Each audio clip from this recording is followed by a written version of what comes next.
We've all seen it. All the broken down RVs and camper vans that are scattered all over the city streets in Canada and the USA. A lot of these vehicles, you know that they haven't moved in a very long time. They've squatted and made themselves right at home. And for most people in those scenarios that can't afford to do their vehicle repairs or to get fuel, this is the last home they'll have, because once the city comes by and tows their RV away, they've now become officially homeless. But today, I want to tell you a different side of the story. So I myself am a vehicle dweller full time, but I move my vehicle every single day. I don't squat, I move around, and I travel. And this shot here is a Walmart parking lot that I filmed in British Columbia, Canada, at the beginning of my summer travel season. Sure, most of them are travelers that move around every day, but there was a handful of them that never moved at all. Kind of squatting. And when you see this stuff on the news, they seem to flip the narrative to whatever they want. Look, that's me. They called me an RV squatter. I don't live in an RV. I live in that van right there. My van's changed a lot. That's what it used to look like. But they did. They had a guy come by and they filmed me, and it was a really nice, good, positive story. We shared lots of fun stuff and good things, and it was great. But the second it hit the TV, it was over. They made me look like I was just a homeless bum that was mooching off the cities. They flipped the narrative to whatever story that they wanted to tell. So today, I want to tell you another story about an amazing community of vehicle dwellers that live in an extremely cold place here in Canada, in Calgary, Alberta. There's a bunch of them that live here in these icy cold Canadian winters and have created a little bit of a van community. I want to introduce you to the crew from Squatter City in Calgary. This is a story about family and community.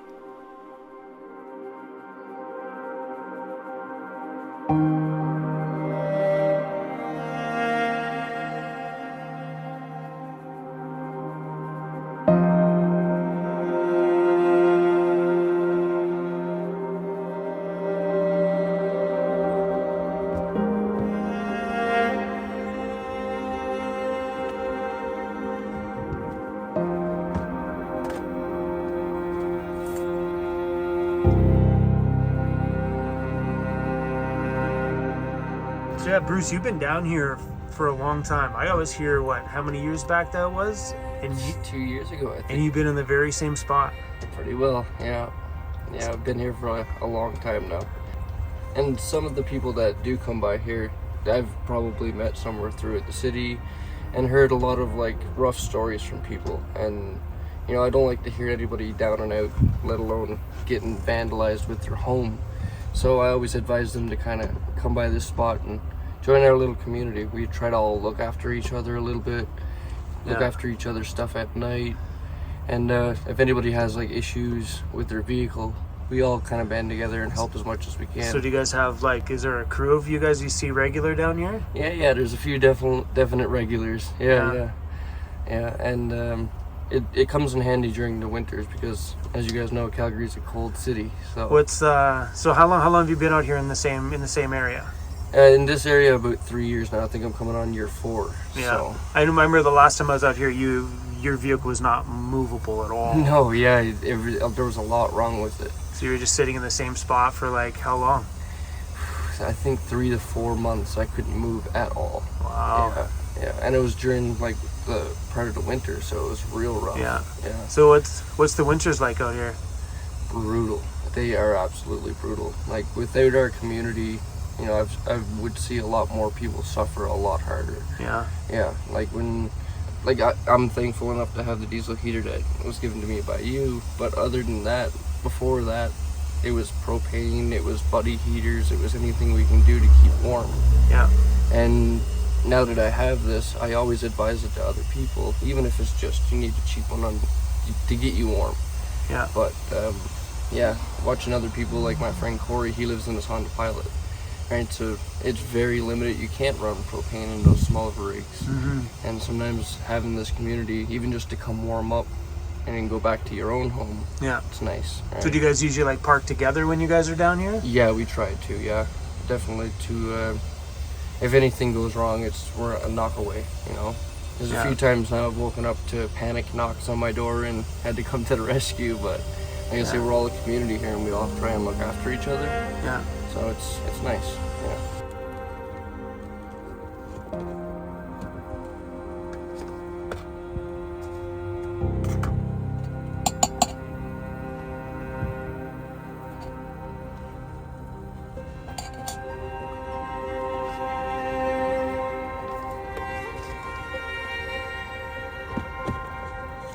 My name is Bruce, and I live in one of Canada's coldest cities that we've named Squatter City. And this is my home that I've been living in for the last few years. It's a $1,000 junker van, but it's gotten me through a lot of hard times and a lot of harsh winters. Because living in this city and enduring the cold is absolutely no joke. Like, one mistake, one heater goes down, if you're not packed up proper, you might not wake up the next morning. So we've kind of assembled a little community here to help each of us survive through the winter. And the winters, like I say, are no joke. Some of them are absolutely brutal. When it hits -48, you better be prepared. -48? Yeah. Degrees Celsius. Yes. Holy crap. Yeah, it was -48 last winter and my heater plugged up on me. And I had to get out and underneath, diesel pouring on my chest, try and pull it out so I can clean it up, get it going again before I can actually feel heat. That turns into like a life or death situation at that point. It really was. It really was. And it was late at night when it went down, so you know, you get the thing where you don't want to bother people, everybody's sleeping and you're trying to do it on your own, and you know, when your fingers lose feeling, it's a scary time, because you can't just hop back in your home and warm up and go and try it again. You know, you're stuck in that cold temperature. Every time you open that van door, you lose your heat. It's scary sometimes, yeah. So having the community around us, you know, it's a big part of how we survive out here. Yeah. Right. So you want to tell them the story why they call you Junior? Yeah, so a lot of you probably know me as Junior, from the guy holding the camera right now. He forgot my name when we were working on his van a lot and deemed me the name Junior, and it just kind of stuck. I couldn't remember if it was Bruce, Brian, Bryce. I'm like, I don't remember. I'm like, we're calling him Junior. And it stuck really well. Yeah. So I've got people that even come up to me and, hey, are you Junior?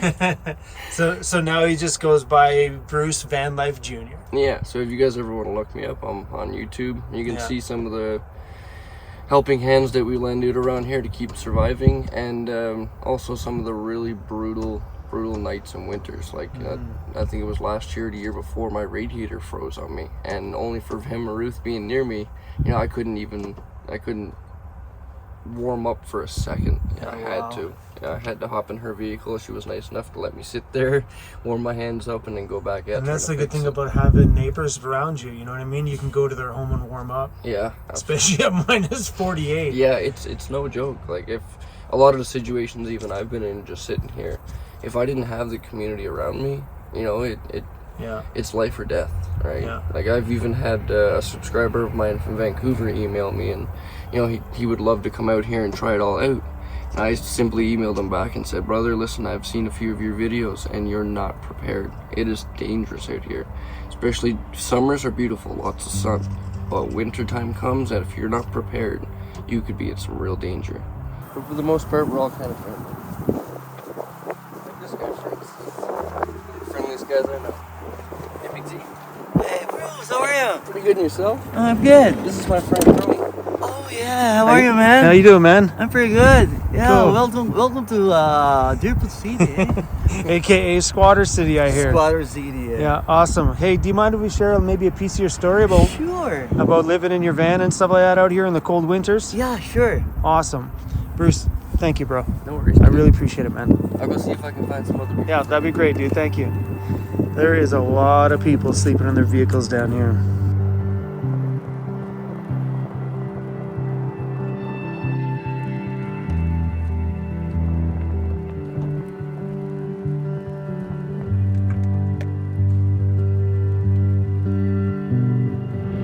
Hi, my name is Big Z Van Life.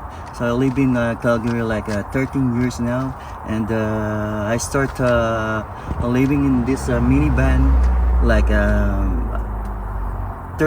6 years or something like that. But I start full time. It started April 10, so I did not experience the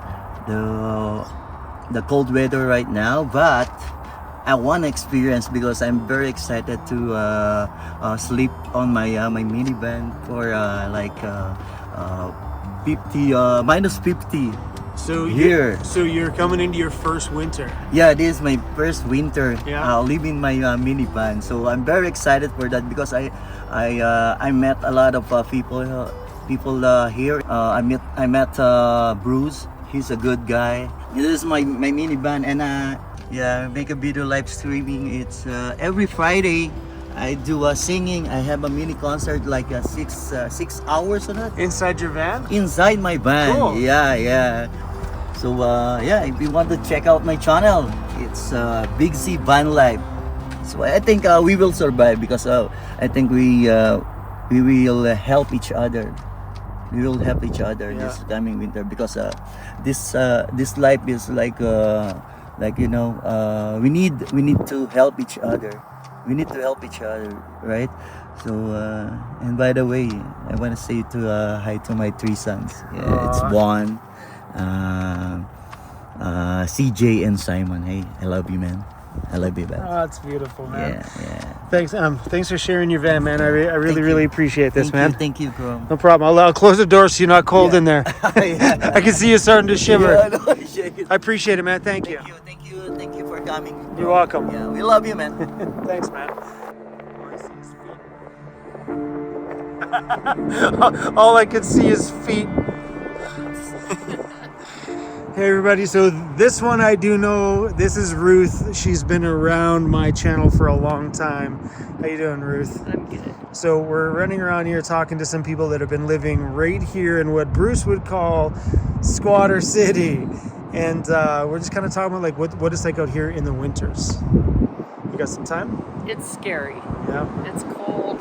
You don't want to mess with winter. You got to be prepared. When my heaters broke down a couple of times, I've had to seek shelter elsewhere.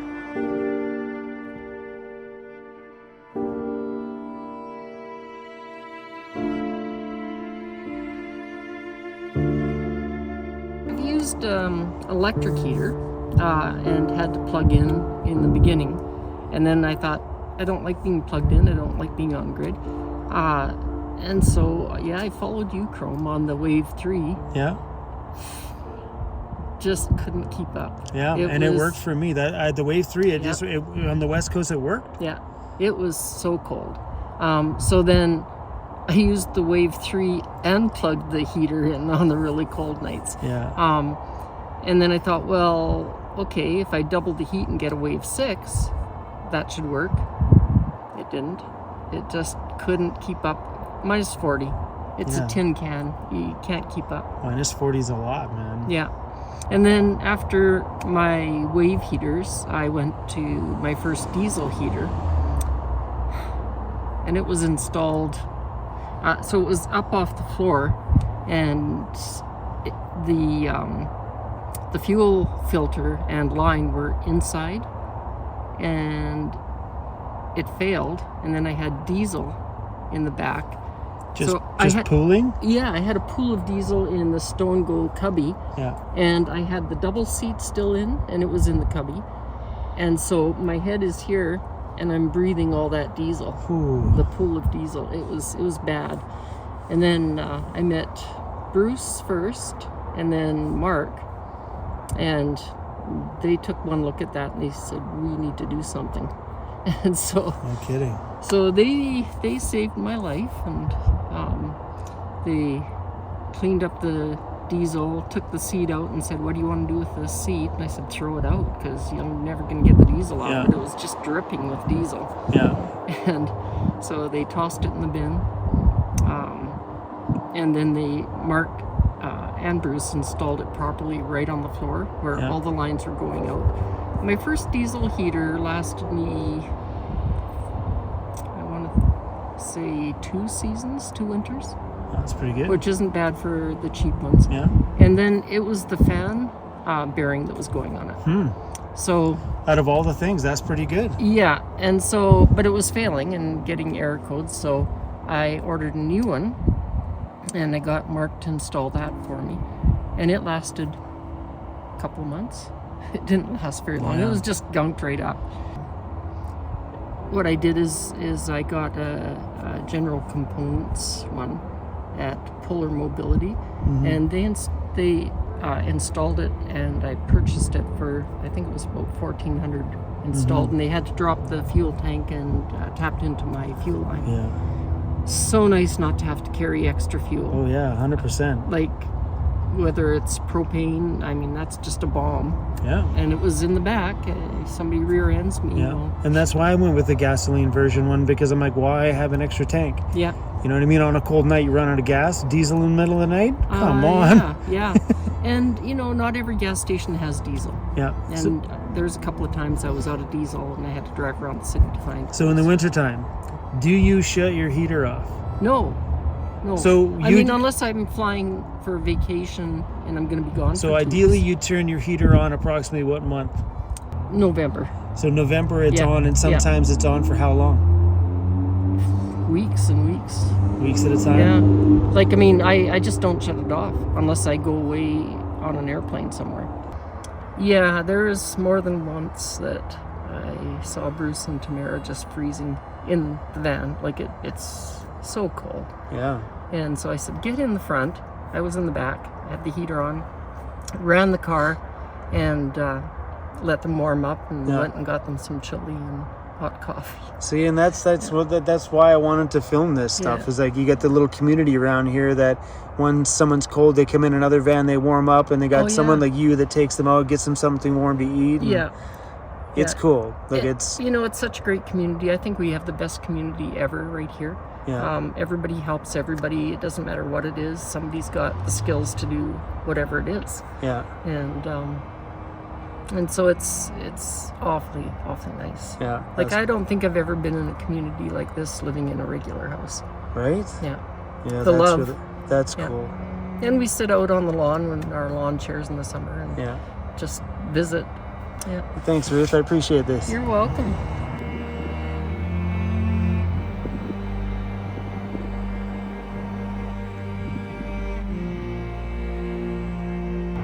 Loving on each other. It's just so full of love. Yeah. So, I don't know. It's better than any community I've ever lived in. And that's crazy to think, right? It is. Who would, You know what I who would have mean? guessed?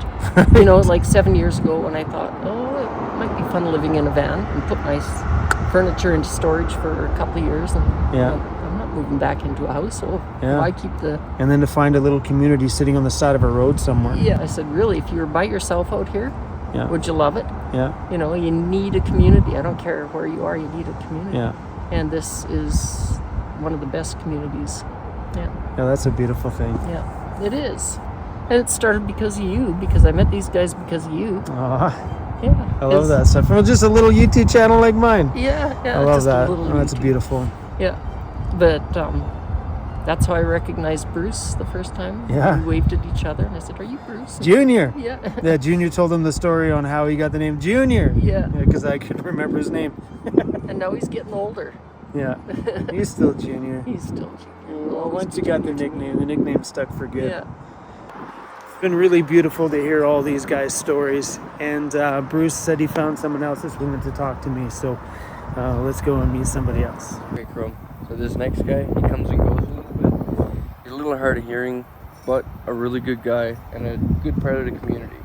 His dog Scoob's always hanging there to his side and just doing what he can with what he has, you know. Hey Scooby, what you doing, buddy? Hey, what you doing? You on guard? Is your daddy home? How you doing, buddy? Is your daddy home? Hi. Hi.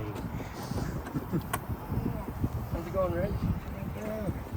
I'm just putting I'm going to think tomorrow. It's very tired of that. Oh, did you? So it's just kind of take a little fast. Are we allowed in Scoob? Are we allowed in Scoob? Yeah, everybody helps each other here. Yeah? Yeah, Matt and what's the other guy's name? Corey. Corey came and when I did the first break, Yeah. and then Bruce came with the second.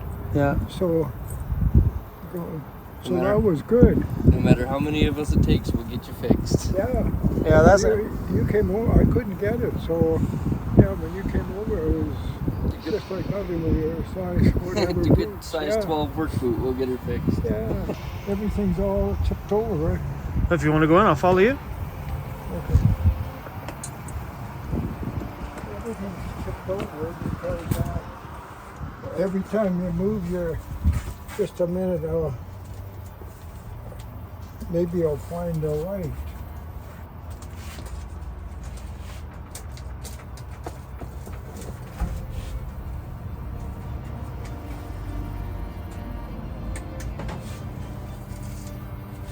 This is our bed. Oh, okay. Yeah. There's There you go. another light. The washroom, pantry. Perfect. It's a 1993, Yeah. and so it was cheap. So that's why I got like, and the rent I saved, paid for it, paid for a generator, Yeah. and paid for my humidifier, Yeah. and I still saved a couple $1,000. That's always great when you get to save that rent money and put it towards something else that you can continue Yeah. to live with, right? That's the Yeah. same thing because I live in a van too. That's the same thing happened with me. Like saving all that rent money allowed Yeah. me to continue to add to Well, my we- van and build a better home. Yeah, well, I was putting on my credit card, Yeah. trying to get that paid off. Yeah. Yeah, so no, everybody's really friendly here. I've never been in a place that even the campgrounds that have been this friendly. Yeah, and it's crazy. Right on the side of a road beside a Walmart, and there's like this community of people that live in their vehicles Yeah. that are all And taking we're care all- of each other. We're all together during the day, and everybody sits around, and Yeah. so it's really good. Yeah, it's a beautiful thing. Like it's a like Yes. I haven't heard a story like this in a community of vehicle dwellers yet. This is the first time. Yeah. Well, even if you're living in an apartment, you don't know your neighbors. That's right. But here, so everybody's really good. Yeah. Yeah. Yeah, I love that about it. That's why I wanted to bring my camera out today because I thought the story about everybody around here was just super beautiful. Oh, yeah. Yeah, No, it was really great. good. It's nice to have a little community here right on the side of a road. Yeah. And he goes to everybody. Wants to go to everybody. You do? No, you're not a friendly puppy, are ya? No. He'll be 10 in February. Yeah. But no, he's good.